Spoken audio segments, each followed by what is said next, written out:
सफलता का क्या अर्थ है और सफलता के तीनों चरण कौन से हैं, उनके ऊपर हम आज बात करेंगे। हाय एवरीवन, आप सबका नई वीडियो में स्वागत है।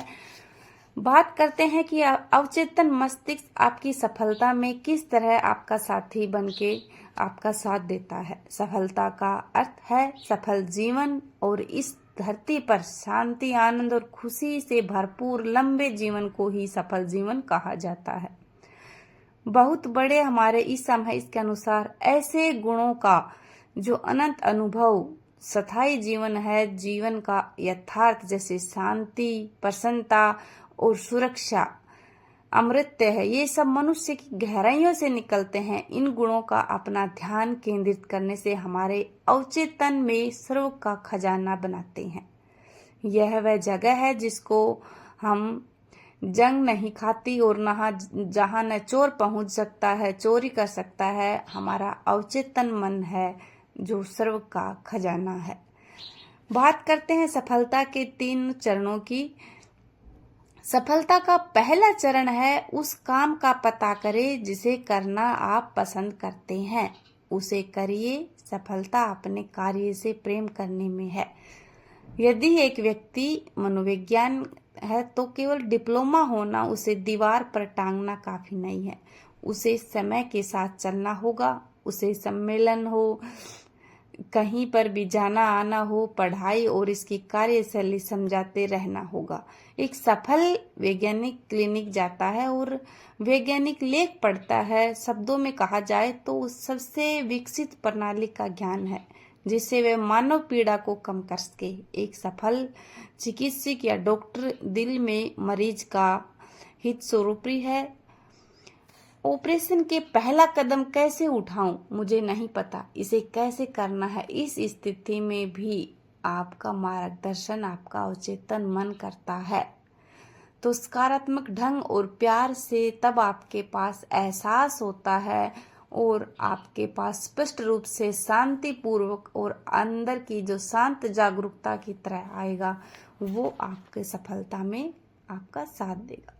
सफलता का दूसरा चरण है कि कार्य के किसी विशेष जो भी विभाग में विशेषज्ञता लाने में दूसरों की अपेक्षा ज्यादा ज्ञान और जानकारी का होना है।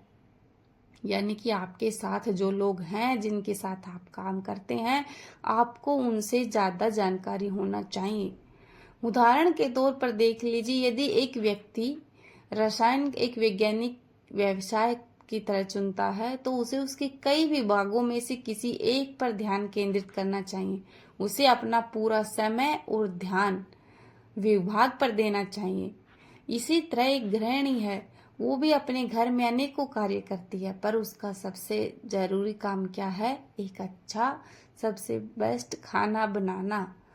क्योंकि गृहिणी का घर के काम करना, देखरेख करना सब कुछ जुड़ा है, लेकिन उसका सबसे मेन मकसद क्या है? किचन में खाना बनाना। आप में दूसरों की सेवा करने और दूसरों के प्रति सहानुभूति होने का गुण भी होना चाहिए। वे व्यक्ति जो केवल अपनी जीविका चलाने या गुजारा करने की इच्छा रखते हैं, उनके मन की ऐसी प्रवृत्ति एकदम अलग है, क्योंकि गुजारा चलाना एक सच्ची सफलता नहीं है। मनुष्य का ध्येय बड़ा शानदार और ज्यादा परोपकारी होना चाहिए। उसे दूसरों की सेवा करनी चाहिए जिससे वह अपनी रोटी जल पर बना सके, यानी कि असंभव को संभव कर सके। तीसरा चरण सबसे महत्वपूर्ण है। आपको इस बात पर यकीन होना चाहिए कि जो कुछ भी आप करना चाहते हैं वह केवल आपको ही सफलता न दे। आपकी इच्छा स्वार्थ भरी नहीं होनी चाहिए, इससे मानवता का कल्याण भी होना चाहिए। रास्ते की एक संपूर्ण परिक्रमा बननी चाहिए। दूसरे शब्दों में आपका विचार विश्व की सेवा और सबका भला करने वाला होना चाहिए। ऐसा विचार चारों ओर से आना चाहिए। यदि इसका फायदा आपको पूरी तरह से लेना है और यदि गोल अर्थात पूर्ण परिधि नहीं बनी तो आप अपनी जिंदगी में शॉर्ट सर्किट अथवा कठिनाई अनुभव कर सकते हैं, जो किसी प्रकार की सीमा अथवा बीमारी हो सकती है। तो आपको इस तरह काम करना है कि दूसरों का भी भला हो और आप अपने जीवन की असली सफलता पा सके, ताकि उसमें कोई ब्लॉकेज ना हो, रुकावट ना हो, यानी कि कोई भी स्ट्रेस ना हो। तो इस तरह से आप अपनी लाइफ में ये अपनाइए और आगे बढ़िए।